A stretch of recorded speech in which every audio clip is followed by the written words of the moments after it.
Discover the journey of Steve Skipper, an internationally acclaimed artist whose hyper-realistic works capture the intersection of sports, civil rights, and culture. This is Reflections of an Artist, the Art of Steve Skipper.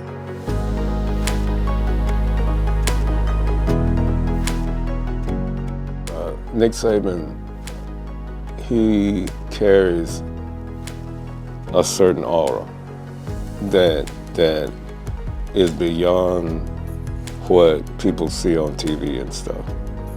And they, all great people, they have a certain aura. When they walk in the room, the atmosphere kind of moves a little bit. And so, regardless of what people think that everybody's the same, some people, for God to take them where they are, they have to be a certain way. And to get where they are, it affects them.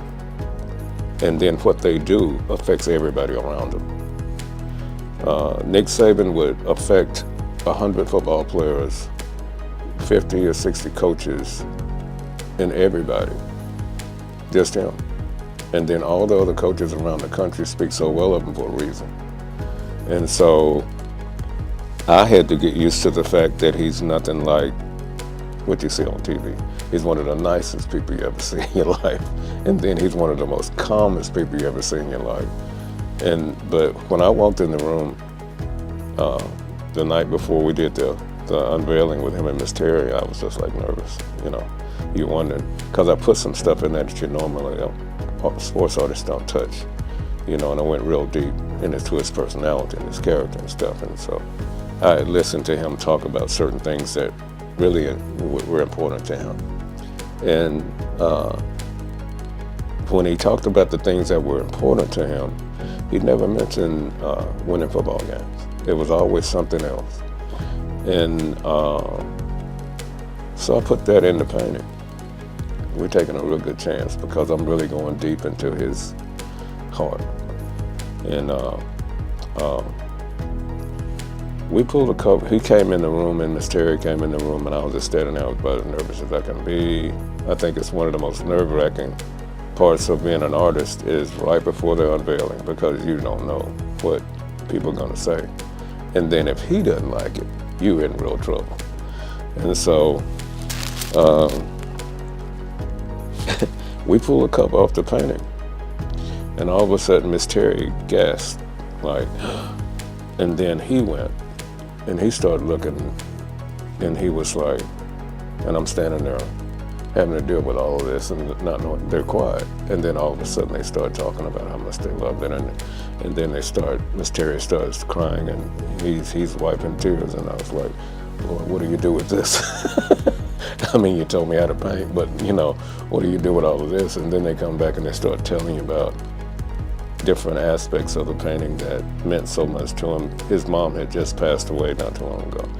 And so we had a picture of his dad who taught him how to coach and coached him as a young player.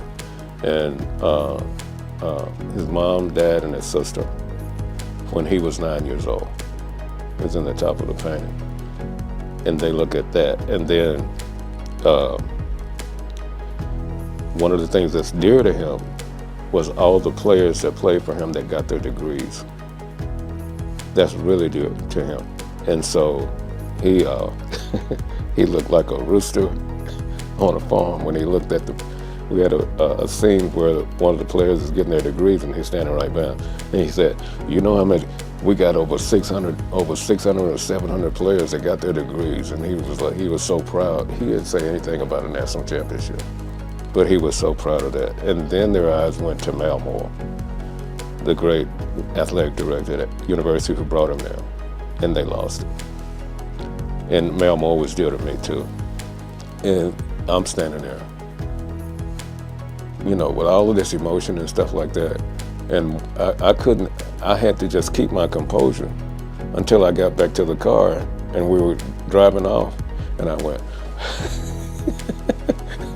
I think I've been doing that ever since. The different aspects of coaching that Coach Saban learned from his dad called it the process. And there's 5 different parts of the process. And he implemented those in everything he did, not just coaching, but to his assistant coaches. There's a way, 5 different aspects, a way that you go about being not only successful on the field, but off. And that was ingrained in him. I mean, his dad did an excellent job with him. And so with the title, I wanted to say that he fulfilled everything that his dad taught him, because right under the picture of his mom, dad, and his sister and him, there's a picture of him raising up the national championship trophy from his first national championship, and he's raising it up to his family. And everything that he got from them, everything he got from his dad, everything he got from his mom, even the brother-sister relationship, everything he got, that's where it all came from. And so he fulfilled it. He did exactly what he was supposed to do and what he was taught to do. And what he not only fulfilled it in his transfer of it to the players, but to the coaches. The coaches, all of the assistant coaches that ever coached for him, they speak so highly of him and the effect that he had on their lives. And then, but I can say the same thing, because he gave me an opportunity when he first got there. You know, first time I met him, I told him I wanted to do a painting of him. And he looked at me and said, "Let me give you something to paint." I mean, I was waiting for him to say yes to do a portrait, of Nick Saban, He said, "Let me give you something to paint." And the next thing you know, he wins a national championship, and he said, "We're ready." So we did a painting, for the first national championship, and started doing stuff on it. And he's just a special man. Thanks for watching. Visit the College Football Hall of Fame in Atlanta, Georgia, where sports, culture, and history collide for an unforgettable experience.